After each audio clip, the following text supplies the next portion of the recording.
કોણ છે એ લોકો જે વારંવાર આ પ્રકારના મેલ મોકલી રહ્યા છે પણ ચિંતા ઉપજાવે છે વાલીઓને? હકીકત છે સલામતી નામે શૂન્ય.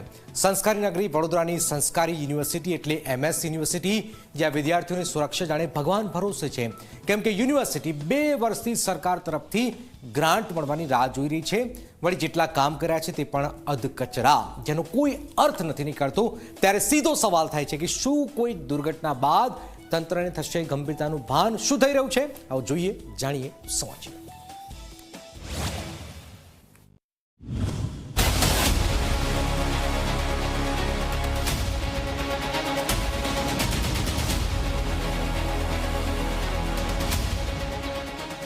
પાઇપ છે પણ કનેક્શન નથી,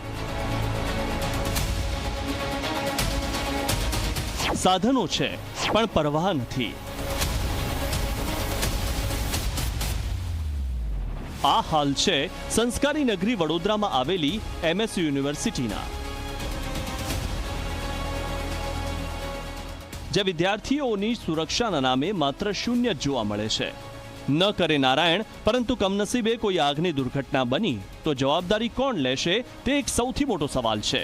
કેમ કે યુનિવર્સિટીમાં સેફટીના સાધનો લગાવવા માટે 2 વર્ષથી ગ્રાન્ટ નથી મળી. સરકાર 27 કરોડની ગ્રાન્ટ આપવામાં માત્ર આશ્વાસન આપી રહી છે, પરંતુ હજી સુધી ગ્રાન્ટની રકમ નથી આપી.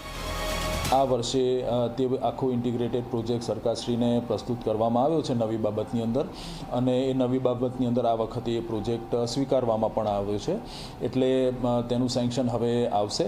જો કે આ પ્રોજેક્ટનું કામકાજ તો ગત વર્ષથી શરૂ થઈ ગયું હતું, અને તેની અંદર જે કામ ચાલે છે તેની અંદર 3 બિલ્ડિંગ્સ અત્યારે ફાયર NOC સાથેના તૈયાર થઈ ગયા છે. બાકીના પ્રોજેક્ટ્સ અત્યારે કન્ટિન્યુ છે, અને સરકારશ્રી તરફથી પણ નવા બજેટની અંદર તેની ગ્રાન્ટ ફાળવવામાં હવે જઈ રહી છે.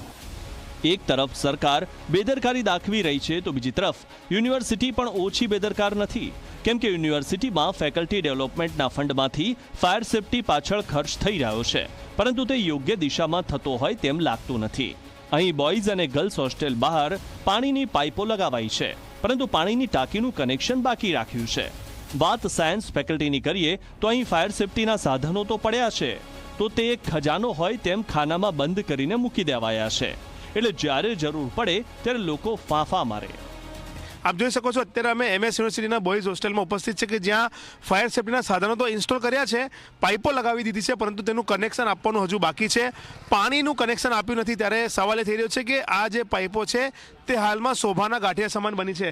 હજુ 2 વર્ષથી કામગીરી શરૂ કરી છતાં પણ કામ પત્યું નથી. આપ જોઈ શકો છો કે જે પાઇપો છે તે અહીંયા પડેલા જોવા મળી રહ્યા છે. યુનિવર્સિટી મેનેજમેન્ટે તો એનું ધ્યાન રાખવું જોઈએ કે એ લોકો અધૂરું જે લગાવી રહ્યા છે, તો ના કરે ક્યારેક જો એમરજન્સીમાં ફાયર લાગી ગઈ અને આ ફાયર અલાર્મ બધા કામ ના કર્યા તો સ્ટુડન્ટ્સની જાન જોખમમાં આવી જશે, જે વસ્તુ ખોટી છે.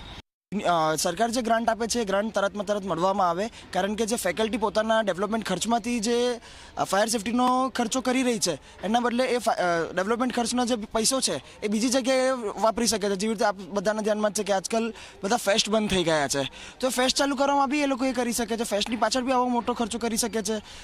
સરકાર ગ્રાન્ટ નથી આપતી તો સરકારે ગ્રાન્ટ આપવી જોઈએ. MS યુનિવર્સિટીમાં દરરોજ હજારો વિદ્યાર્થીઓની અવરજવર રહેતી હોય છે.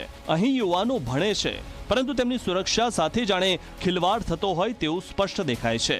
એક તરફ સરકાર ગ્રાન્ટ આપવામાં મોડું કરી રહી છે, તો યુનિવર્સિટી તંત્ર પણ યોગ્ય ઉકેલ નથી લાવતું. ત્યારે શું કોઈ મોટી દુર્ઘટના બાદ જ તંત્ર જાગશે તેવો સવાલ વિદ્યાર્થીઓ ઉઠાવી રહ્યા છે. રવિ અગ્રવાલ, Zee 24 કલાક, વડોદરા.